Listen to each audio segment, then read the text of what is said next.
All right, guys, we're back down in the basement again. I did a post on my Instagram page recently to get some subjects and stuff I could talk about in videos, and I wanted to do one of them that somebody commented on my story there and gave me an idea, and that was tips and tricks, different things for co-anglers, either starting out or longtime veteran co-anglers. If you get anything from this. Things to pay attention to, some top baits, things like that I would suggest. For me, I personally haven't been a co-angler a whole lot and for a long time. I fished with some other guys as like a team partner co-angler kind of, but I actually haven't fished a lot as a co-angler. But as a boater, I've noticed how a lot of my co-anglers have been successful, and things that they paid attention to. That maybe I wouldn't have as a co-angler, but you can definitely tell they were veteran co-anglers and very good ones at that. So I'm going to give you two baits. One's going to be for shallow and one's going to be for deep that I think that you cannot go to a tournament without most of the time.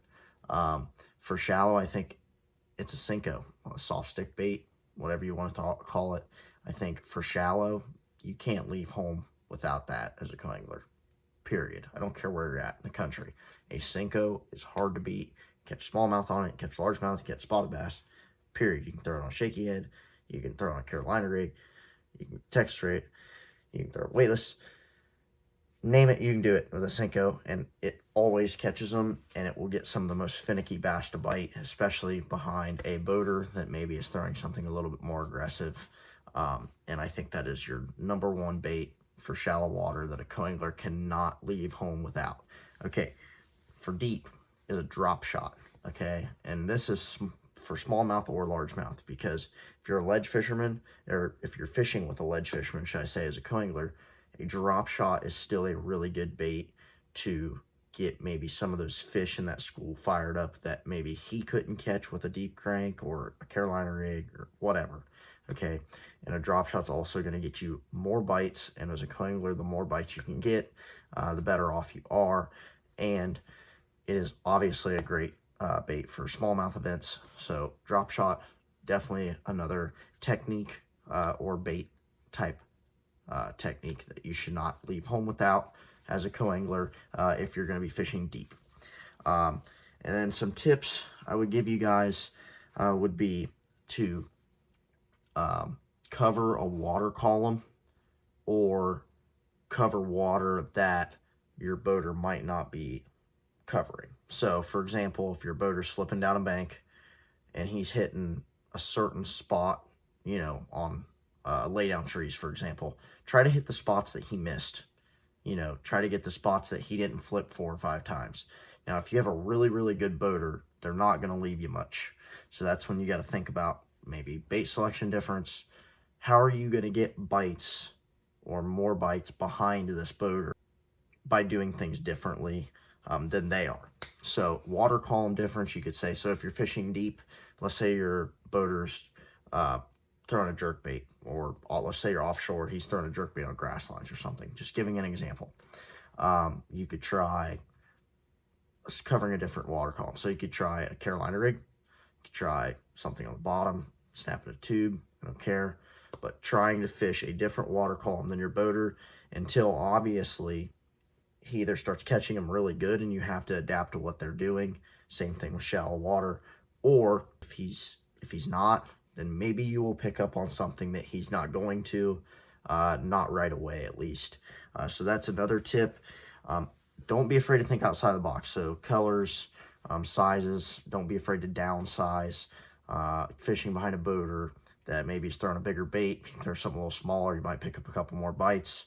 And then probably the biggest one that I'm going to say for offshore co-angling, without a doubt, if your boater does not leave their graphs at the console on standby, pay attention to them, because there is things that you can see on side scan and sonar or whatever's up on their screen at the dash that could tell you where is your best option to be putting your bait, whether that's looking at rock piles, brush piles, maybe a little pot of fish off to the side underneath the motor in the back, doesn't matter. Pay attention to their electronics if they don't turn them on standby.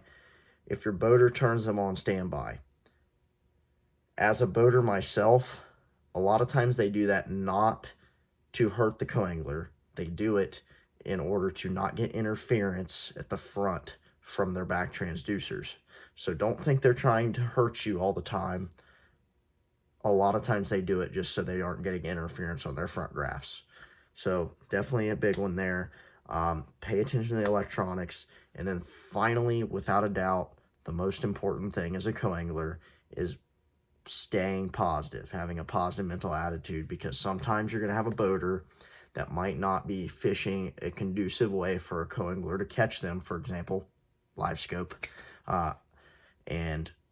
or another example, sight fishing, things like that. So having a positive mental attitude, if you get down in the dumps or you feel like you're getting the short end of the stick, should I say, I definitely think keeping a positive attitude is going to be your number one key in staying focused and being able to catch fish, because the minute you let that get in your head, you're done.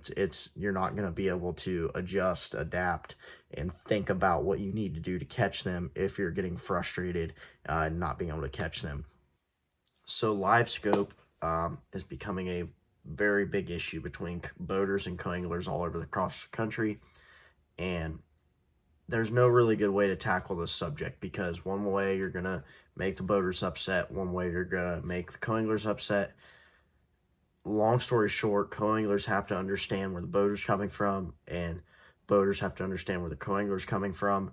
And sometimes, regardless of that fact, the boater can't do anything to help the coangler, and the coangler just has to understand. Whether you like hearing that or not, that's how it is. Trust me, the boaters 99% of the time do not purposely do it to coanglers, and they do not purposely want to affect the coangler's day by using live scope. But if that's the only way they know how to catch them, that's the only way they think they can do well in the tournament, that's what they're going to have to do. So it's a touchy subject, because a lot of people are very, very strong feelings about live scope being the worst thing ever, and some people have really strong feelings about it being the best thing ever, and some people see both sides. But from a coangler's perspective, I totally understand that live scope and fishing with live scope is your worst enemy until they allow you, or they might even allow you, I have no idea, to bring your own small live scope system to use yourself. So it's a touchy subject, and I don't think there's really one good answer. The biggest thing I can say is try to stay positive, because, the best thing you can do is try to do something a little bit different than them. Pay attention to their back electronics if they have them on, and try to catch a couple. That's the best thing you can do, and be positive, help your boater out. And the key is here is if your boater's catching them really, really good and they lay off their fish, more than likely if you say, hey, you're going to lay off your fish for the day, do you mind we go fish something more conducive for me to catch a few before we go in? More than likely, if they are really catching them good and they are laying off their fish for the next day and they're feeling comfortable going into the following day that they have enough fish, they will take you somewhere that they feel that you will be able to catch them. So just understand where they're coming from, and they will try to understand where you're coming from, I hope. Not saying everybody's like that.